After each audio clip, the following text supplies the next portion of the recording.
जनता तो सबसे पहले बैल सांड से कहती है कि सांड से मुक्ति दिलाओ, गाय छुट्टा जानवर से मुक्ति दिलाओ।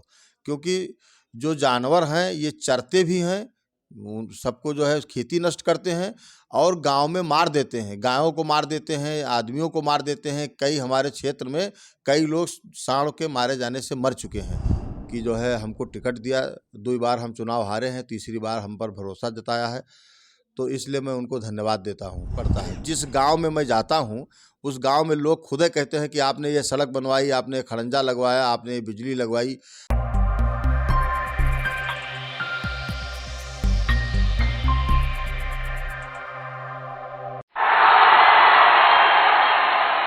नमस्कार, मैं हूं प्रमोद गुप्ता और आप देख रहे हैं जी भारत न्यूज।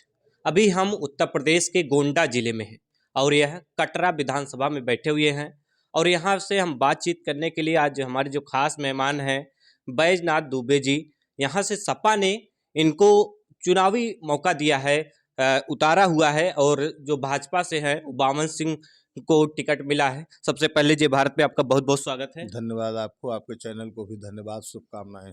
सपा ने आपको मौका दिया है, आप पूर्व विधायक भी रहे हैं, क्या कहना चाहेंगे?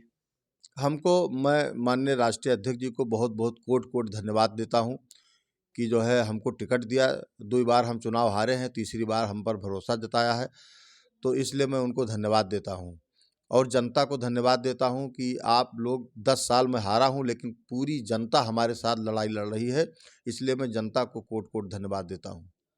आप पूर्व विधायक रहे हैं, तो आप किन कामों को लेकर जा रहे हैं कि हमने ये काम करवाया था जनता के बीच? आपने किन किन कामों को गिना रहे हैं? हम जाते हैं तो गिनाना नहीं पड़ता है। जिस गांव में मैं जाता हूं उस गांव में लोग खुद ही कहते हैं कि आपने ये सड़क बनवाई, आपने खड़ंजा लगवाया, आपने ये बिजली लगवाई। तो जहां जिस गांव में जाते हैं, अभी कल मैं गया था जिस गांव में, वहां पर लोगों ने कौड़िया सुकुल गया था। कौड़िया सुकुल में लोग कहने लगे कि आपने जो सड़क बनवाई थी उसके बाद रिपेयर नहीं हुई, आपने विद्युतीकरण हमारे गांव में कराया था। तो वो लोग खुद ही बताते हैं कि आपने इतना इतना काम कराया, हमको कुछ गिनाना नहीं पड़ता है। हमारा जो है खूब ठीक से जो काम हमने किया है, हर गांव के लिए मैंने योजनाएं चलाई थी, सड़क, बिजली, स्कूल, तो वो सब जो है वो खुद ही कहते हैं, हमको कहना नहीं पड़ता है, सब लोग याद रखे हैं।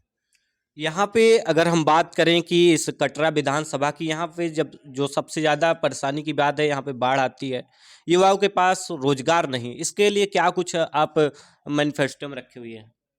अब रोजगार दिलाना तो हमारा कर्तव्य है, हम कोशिश करेंगे। सरकार यदि बन जाती है तो हम रोजगार के लिए व्यवस्था करेंगे। सरकार से ही सब कुछ संभव है, वहीं से सबको लाया जा सकता है उद्योगपतियों को। तो इसलिए हम प्रयास करेंगे जो हमारी सरकार बनेगी कि हमारे क्षेत्र की जो बेरोजगारी है वो दूर हो। आप क्षेत्र में जा रहे हैं तो जनता किन किन समस्याओं को आपसे रूबरू करा रही कि जनता तो सबसे पहले बैल सांड से कहती है कि सांड से मुक्ति दिलाओ, गाय छुट्टा जानवर से मुक्ति दिलाओ। क्योंकि जो जानवर हैं ये चरते भी हैं, सबको जो है खेती नष्ट करते हैं और गांव में मार देते हैं, गायों को मार देते हैं, आदमियों को मार देते हैं। कई हमारे क्षेत्र में कई लोग सांड के मारे जाने से मर चुके हैं। तो इसलिए सारा पूरा क्षेत्र हमारा बहुत परेशान है। सब लोग सबसे पहला सवाल यही करते हैं कि हमको किसी तरह छुट्टा जानवर से मुक्ति दिलाइए। और वो मुक्ति की दूसरे तरह नहीं हो सकती, वो मुक्ति जो है गौशालाओं को सुदृढ़ करके हो सकती है। इसलिए हम कोशिश करेंगे गौशालाओं को सुदृढ़ किया जाए जिससे किसानों को इससे मुक्ति मिल सके। ये कटरा विधानसभा में इस बार समीकरण क्या कहते हैं? समीकरण सब हमारे पक्ष में है, सारी जनता हमारे साथ है। जो समीकरण हमारा 2012 और 17 में खराब हो गया था, वो समीकरण सारा का सारा हमारे पास आ गया है। तो इसलिए जीत सुनिश्चित है, बिल्कुल पक्का है। आप विपक्ष को कितना चुनौतीपूर्ण मानते हैं? विपक्ष की कोई चुनौती नहीं है, इन सब लोगों की जमानत जब्त हो जाएगी। विकास विपक्ष को क्या, आपको क्या लगता है बावन सिंह ने कुछ विकास किया है? कुछ वो विकास किया है लेकिन अपना किया है। उन्होंने जो है दुकान बनवाई है लोगों की ज़मीनें कब्जा करके, और उन्होंने ज़मीनें कब्जा करके एक गोदाम भी बनवाया है और अपना पैसा खूब कमाए हैं, यही अपना विकास किए हैं। जनता का कोई विकास नहीं हुआ। और जो बड़े भारी पैमाने पर कमीशन लिए हैं, सड़कें सब खराब हैं, सड़कों का पैसा जो है 30% 25% कमीशन लेकर के सड़कों को ख़त्म कर दिया। सब सड़कें गड्ढे में तब्दील है। जो सड़कें बनवाई गई थी पहले उसको रिपेयर नहीं कराया, और इसके बाद कहते हैं कि 350 करोड़ रुपया सरकार ने हमको दिया है। तो 350 करोड़ रुपया जो दिया है उसका वो जारी करें श्वेत पत्र की कहाँ कहाँ किस किस काम पर खर्चा किया है 350 करोड़। वो पहले विधायक निधि का जारी करें कि कहाँ कहाँ खर्च किया है उन्होंने। तमाम लोग कोरोना से मर गए, एक पैसा उन्होंने नहीं दिया। विधायक निधि से 25 लाख रुपया तक दे सकते थे, उसको नहीं दिया। जो दिया वहाँ प्लांट लगाने के लिए, गैस उसका प्लांट लगाने के लिए, उसका भी पैसा नहीं दिया। झूठ बोल दिए ये लोग, कहीं कोई प्लांट नहीं लग पाया जिले में। तो ये सब झूठ बोलने वाले लोग, झूठ बोलकर ये वोट ले लेते हैं, फिर इसके बाद गायब हो जाते हैं। जनता पूछ रही है, अभी कल भी वो गए थे तो लोगों ने उनसे पूछा कि कहाँ 10 साल के बाद आप दिखाई पड़े हो। आप 10 साल से सत्ता से दूर हैं, तो आप कितना एक्टिव रहते हैं कि अपने समाज में? हम जो है पूरा जब से हारे हैं तो जीते हैं तो हमेशा हम जनता के बीच में बने रहते हैं। कभी भी घर पर हम नहीं बैठे, और कभी भी मैं पूरे दावे के साथ कह सकता हूं कि दिन में कभी सोया नहीं।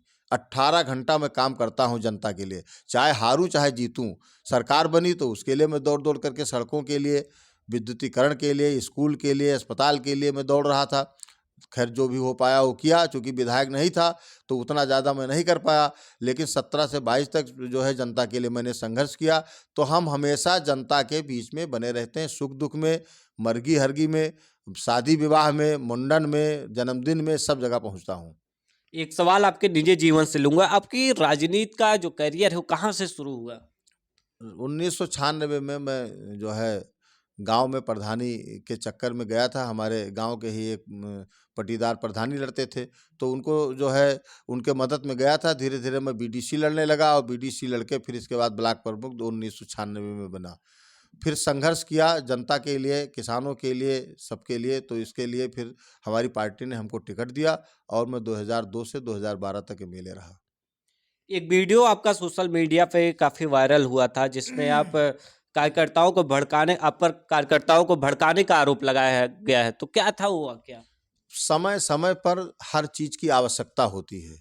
मैं भाषण दे रहा था उसका नहीं रहा था, लेकिन ये कभी नहीं कहा कि डंडा लाठी लेकर के जाओ। मैं ये भाषण दे रहा था कि आप लोग सड़क पर न जाइएगा, पर्चा दाखिले में 5 आदमी से ज़्यादा नहीं जा सकते हैं, इसलिए आप सबसे अनुरोध है कि इसी स्कूल में बने रहिए, और इसके बाद हम पर्चा दाखिल करा करके अभी मैं आता हूँ। मैंने डंडा लाठी की बात नहीं किया, लेकिन भाषण देते मेरी तस्वीर आई और उसको डंडा और लाठी में बदल दिया। आप इस समय जनता के बीच जा रहे होंगे, तो आप क्या कहना चाहेंगे? जनता के बीच में यही कहना चाहते हैं कि जब तक शांति नहीं रहेगी तब तक विकास नहीं होगा। इसलिए सभी जात संप्रदाय के लोग एकजुट होकर के समाजवादी पार्टी को वोट दीजिए, और विकास करना मेरा काम है, वोट देना आपका काम है। 5 साल में यदि आपको संतुष्ट नहीं कर पाऊंगा तो अगले 5 साल में हमको हटा दीजिएगा, लेकिन इस बार जो है चुनौतीपूर्ण संघर्ष है, इसलिए आप सब लोग हमारी मदद करें। तो ये थे हमारे साथ बैजनाथ दुबे ने, जिन्होंने अपनी बात बेबाकी से कही कि इस बार जो यहाँ के समीकरण हैं वो बावन सिंह बैजनाथ दुबे में कड़ी टक्कर है। अब देखना ये होगा खाते में किसके सीट जाती है। प्रमोद गुप्ता, जय भारत, गोंडा।